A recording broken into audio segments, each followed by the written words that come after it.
ان کے ہسٹری میں کبھی بھی مشہور نہیں تھا کہ یہ جنگجو لوگ تھے. یہ سیڈنٹری لوگ تھے, فارمرز تھے, ایوالوڈ بڑی سوسائٹی تھی, انڈس ویلی آپ نے دیکھا, ٹیکسلا, یہ وہ, لیکن جنگجو نہیں تھے. تو ہم نے یہ دیکھا کہ باہر سے لوگ انویڈر آتے رہے اور یہاں لوگ ان کو ایکسیپٹ کرتے رہے. الیگزینڈر سے شروع کریں 1947 تک. الیگزینڈر کے بعد میں 710 پہ آ جاتا ہوں. محمد بن قاسم آئے, غزنویز آئے, غوریز آئے, ترکک جو سلیو ڈائنیسٹی ہے قطب الدین ایبک والی وہ آئے, خلجی آئے, تغلق آئے, لودھی آئے, پھر مغل آئے, بہت بڑی ان کے امپائر. پھر سکھ اپنے لوکل وہی بیچ میں سے اٹھے اور وہ 3 ملین سکھ نے 77 ملین مسلمانوں کے اوپر حکمرانی کی, رنجیت سنگھ, پھر دورانی, نادر شاہ دورانی, پھر احمد شاہ ابدالی, اور پھر انگریز. اور یہ آپ دیکھ لیں یہ ہمیں لے گیا کہاں سے لے کر, ہمیں جی 710 سے میں آپ کو 1947 تک لے آیا. ابھی 1757, 1799 اور 1857 3 بہت ہمارے لیے امپورٹنٹ سال ہیں. 1757 میں پہلی بڑی شکست ہوئی پلاسی میں سراج الدولہ کی, جہاں سے مشہور میر جعفر کا نام آیا. ان کے کمانڈر ان چیف تھے, انہوں نے انگریزوں کے ساتھ مل کے. 1799 میں ٹیپو سلطان کی سیج آف سرنگا پٹم, جس کو کہا جاتا ہے 5 اپریل سے 4 مئی تک ہوئی, اور ان کو شہید کیا جاتا ہے اور وہاں قبضہ کر لیا. اور 1857 میں غدر جو ہے. اب اگر آپ ایک یہ دیکھیں کہ یہ ساری جنگیں جو ہے نا یہ ہو رہی ہیں عارفہ ایسٹ میں, یہ بنگال میں ہو رہی ہیں یا ساؤتھ میں. انڈس یہاں جو بیسن ہے نا پنجاب کا علاقہ, امن سے لسی پی کے یہ لوگ ماشاءاللہ سوئے ہوئے ہیں. لیکن جو سب سے حیران کن بات ہے وہ میں آپ کو بتاؤں, شاید پہلے بھی ذکر کیا ہوا, 1857 کی جو بغاوت ہے یا جنگ آزادی پہلی ہم کہتے ہیں, اس کے اندر جو بغاوت کی انڈین ٹروپس نے اپنے انگریز افسروں کے خلاف, ان کے اندر بیشتر مسلمان اور ہندو تھے, بلکہ for every 7, 6 were Hindus, 1 was مسلم. تو بنگال کے مسلمان, بہار کے, اڑیسہ کے, تلنگانہ کے, ساؤتھ کے اور ہندو, کہ انہوں نے بغاوت نہیں کی. پنجابی مسلم یونٹس نے, پٹھان یونٹس نے, سکھوں نے, اور یہ گورکھا جو تھے, انہوں نے بغاوت نہیں کی. یہ 4 جو ایتھنک گروپس ہیں انہوں نے بغاوت نہیں کی. اور جب 1857 کی واپس آرمی نے ٹیک اوور کیا دہلی کو, برٹش آرمی نے, 3/4 ان کی جو فوج تھی that comprised Punjabi Musalmans, Pathans and Sikhs, اور 2 ہفتے ریپ آف ڈیلی کہتے ہیں اس کو, جس کے اندر ہزاروں جو خواتین اور بربریت جو ہوئی.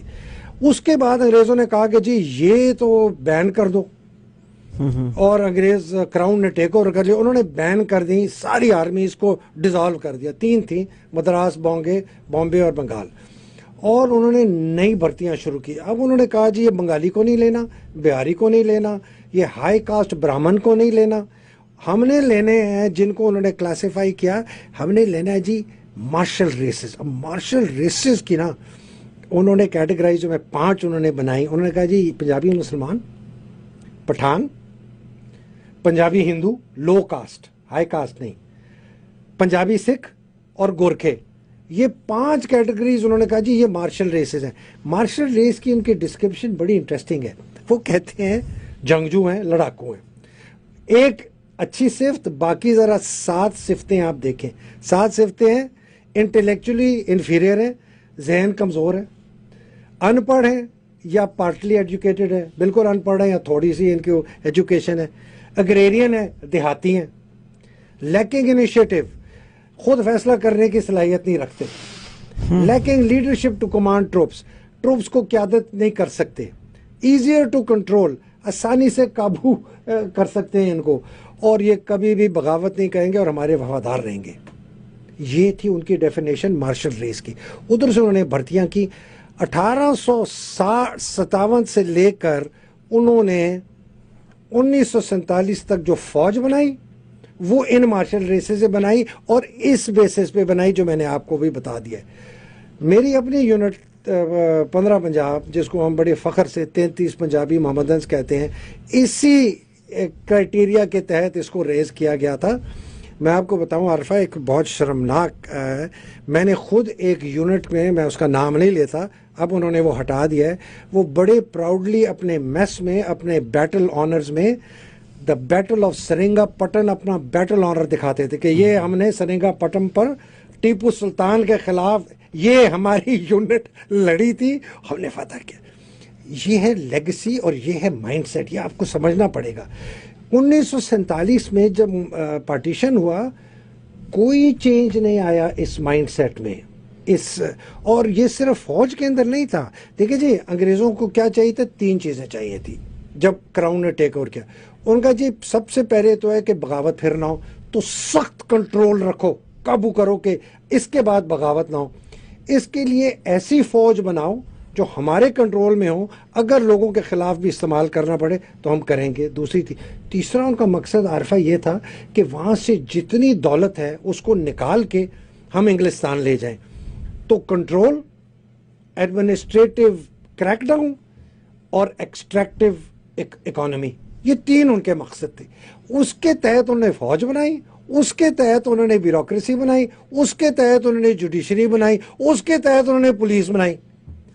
1947 آیا, کوئی تبدیلی ہم نے نہیں کی. ہندوستان نے تھوڑی بہت تبدیلی ضرور کی. انہوں نے اپنی فوج کو ماتحت لیا ہے سویلین رول کے. ہمارے فوج کو سویلین کوڈ کے ماتحت نہیں لائے گا, آج تک نہیں لا سکتے. ابھی تک کوئی فوجی سول کورٹ میں, ہائی کورٹ میں نہیں جا سکتا. اور ہمارا جوڈیشری, ہماری پولیس, ہمارا بیوروکریسی, ہماری فوج وہی ذہنیت. پہلے دن سے ہم ایک افسر کو لے کے جاتے ہیں پی ایم اے میں, ہم اس کے ذہن میں ایک سپیریئر انسان ہونے کی ایک بیج کو بوتے ہیں. اور ہم استعمال کرتے ہیں لفظ don't talk like a bloody civilian, معافی چاہ کہ ایک ایسے سویلین کی طرح بات نہ کرو, مطلب کہ ٹھیک طرح بات کرو. Don't stand like a civilian, مطلب ٹھیک ہو کے کھڑے ہو. یہ سویلین ڈھیلے طریقے, یہ ذہن ینگ ہے. دیکھ 18-19 سال کا بچہ کتنا امپریشنیبل اس کا, آپ سوچیں. اور وہ 2 سال اس قسم کی ٹریننگ میں جاتا ہے, اور وہ پھر جب وہاں سے نکلتا ہے نا, وہ سمجھتا ہے کہ وہ بڑی کوئی چیز ہے, اور وہ سمجھتے ہیں میں سب سے سپیریئر ہوں, باقی سب میرے سے انفیریئر ہیں, پولیس بھی میرے سے انفیریئر ہے, لا بھی انفیریئر. وہ کہتا ہے میں پہلے سپاہی ہوں بعد میں سٹیزن. کہ ہماری جو جوڈیشری جس قسم کے فیصلے کرتی ہے, اس کا ذہن وہی ہے.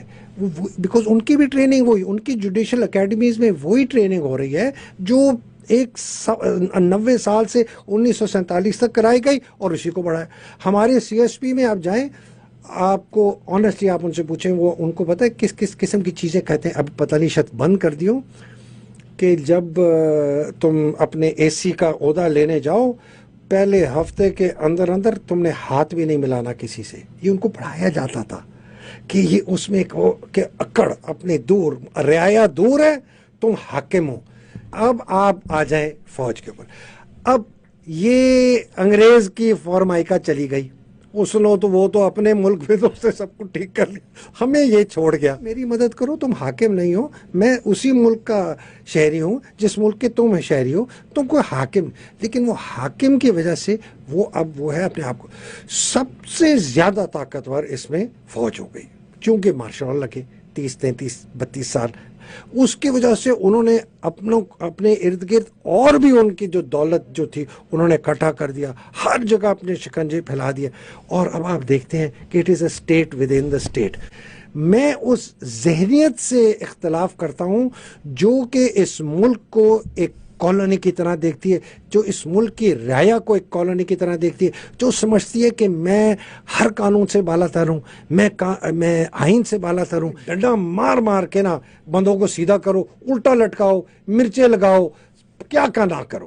لیکن چونکہ نظام آمرانہ ہے, چونکہ سوچ آمرانہ ہے, چونکہ رعایا حقیر ہے, ہم سپیریئر ہیں, اور چونکہ پیچھے سے ڈنڈا میرے اپنے بڑے ایک ڈنڈے والے کے پاس ہے.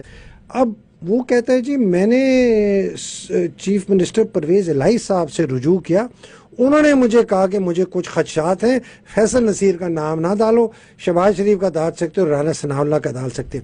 اب یہ ساری چیزیں کس چیز کی عکاسی کرتی ہیں کہ رول آف لا نہیں ہے۔ 71 کی جنگ ہوئی، آدھا ملک ٹوٹ گیا، نہیں کرو نہیں کرو، کچھ نہ کہو، محمود الرحمان کمیشن کو دفن کر دیا۔ یہ ویڈیوز والا ڈرامہ ہم دیکھ رہے ہیں، That is sad. Black mailing فلانا، یہ کیوں ہو رہا ہے؟ ٹھیک ہے نا، ہمیں پتہ ہے ہمارے ادارے کر رہے ہیں، ہمیں پتہ ہے ISI کر رہا ہے، ہمیں یہ بھی پتہ ہے MI بھی انوالوڈ ہے، اس میں IB بھی انوالوڈ ہے، اور اس میں پرائیویٹ لوگ بھی انوالوڈ ہیں۔ ابھی تو انہوں نے یہ اس طرح کی نا، میرے پاس ایک بندے نے لسٹ بھیجی ہے، کہتا ہے یہ ویڈیوز پڑھی ہیں، اب اس کے نام سنیں، چھوڑیں پڑے نہیں شہباز شریف، نواز شریف، باجوہ صاحب اور مریم صاحب کی بھی کوئی ویڈیو ہے میرے پاس جو اس میں باجوہ ہے وہ میں نے، بٹ میں اس کو نہیں کر رہا۔ شہباز شریف کی ویڈیوز ہیں سر، یہ تو نواز شرم شریف کی بات ہے نا۔ آپ سوچیں کتنی ڈیگریڈ ہو گئی ہے ہمارا انسٹیٹیوشن۔ ظالم آدمی کو کمپیٹنٹ کہتے ہیں، یہ بندہ تو میجر جنرل بھی نہ بنتا۔ آپ بلوچستان میں تھے، وہاں بہت انہوں نے حرکتیں کی ہیں، ان کے خلاف بڑی ایلیگیشنز ہیں، بعد میں نکلیں گی۔ مسنگ پرسنز کیسز میں بہت بڑا ہاتھ ان صاحب کا ہے۔